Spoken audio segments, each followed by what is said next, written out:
will learn from the experience of different specialists in our attempt to move from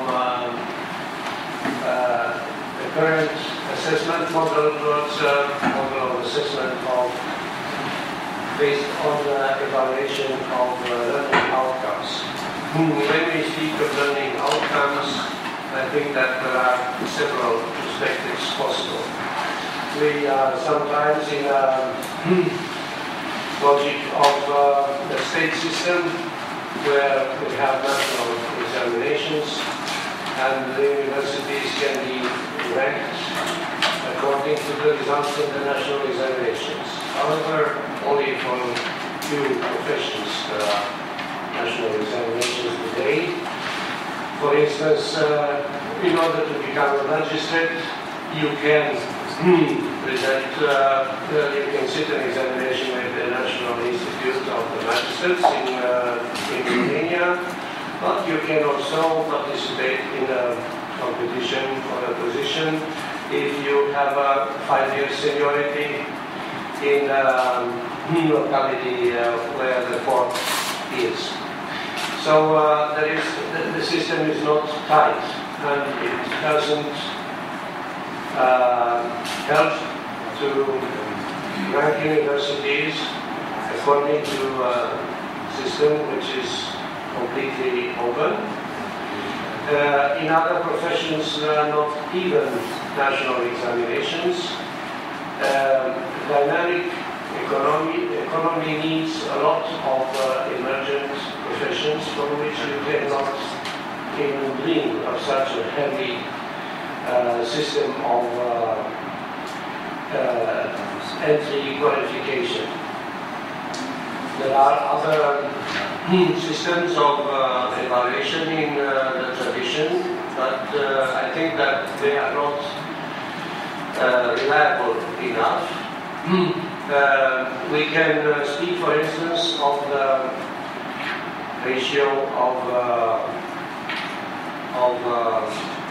entry to jobs. For instance, when graduates of the universities at the end of 6 months or 1 year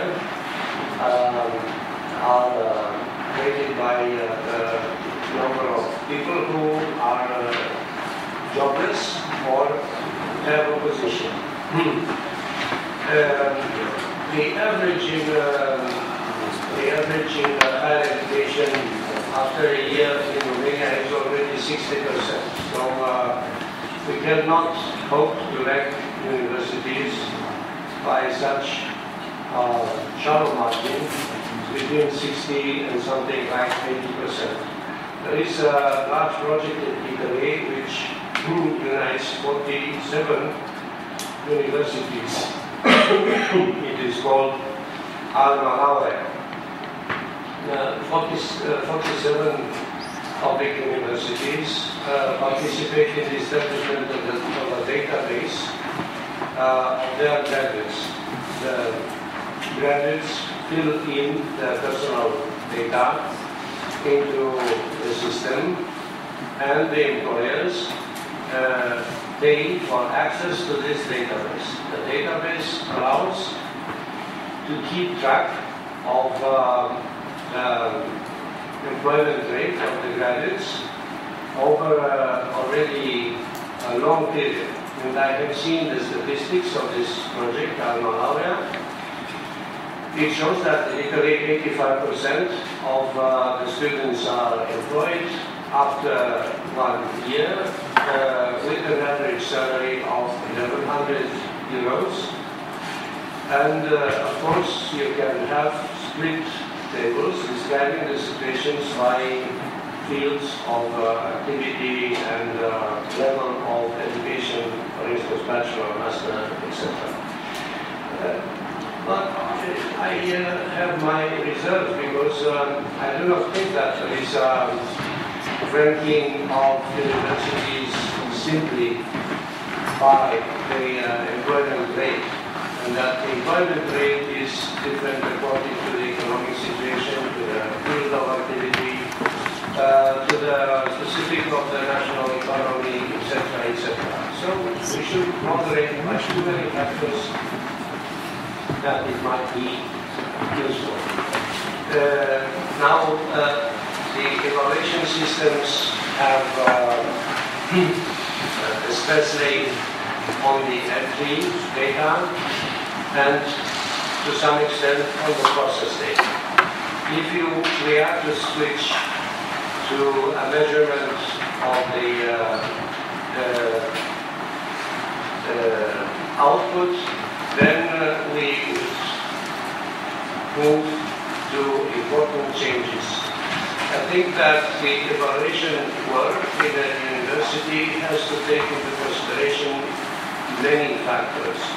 The objective of education, of higher education in particular, should be oriented, I think, after the capacity to help in the development of the country and in the progress of society. There are, on one hand, qualitative factors pertaining to attitude, for instance, civic attitude, attitude towards sustainable development, which are not measurable in quantitative indicators.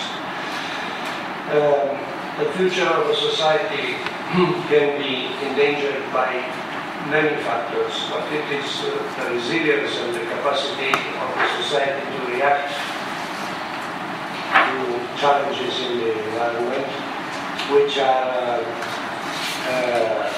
influence its survival or the level of life quality in that country. We have, I think, to take into consideration many factors which we didn't put into the equation before. If we switch to an evaluation of the learning outcomes, then we will be faced with these challenges. How a student is able to pursue not only the fact that not only his own living, but how is he capable to add something to the quality of life in his society? How is he capable to improve the future of that society? When I exposed some of these ideas to my students, one of the students said, "Do you really believe that we can leave the world a better place?" I said, "Hell, maybe, which will be more hardworking than you are, and the world will be a better place." We cannot refrain from changing the world. Our simple existence, the fact that we change, changes the world. The problem is, how can we account for the impact of the university on this context? And we have convened this meeting in the hope that we learn from you